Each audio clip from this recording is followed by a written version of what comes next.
17 महीने बाद तिहाड़ जेल से रिहा हुए दिल्ली के साबिक डिप्टी सीएम मनीष सिसोदिया ने आम आदमी पार्टी ऑफिस में कारकुनान को खिताब किया। अपने खिताब में मनीष सिसोदिया बीजेपी पर हमलावर रहे। सिसोदिया ने कहा कि सुप्रीम कोर्ट ने आइन का इस्तेमाल करते हुए तानाशाही को कुचला है।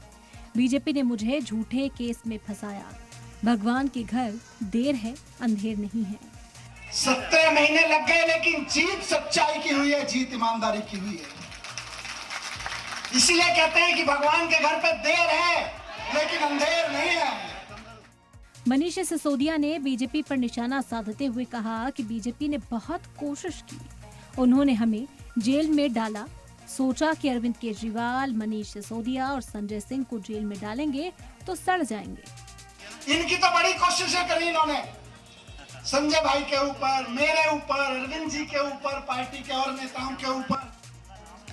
देश के सख्त से सख्त कानूनों की सख्त से सख्त धाराएं लगा के इनको बंद कर दो झूठे सच्चे केस में।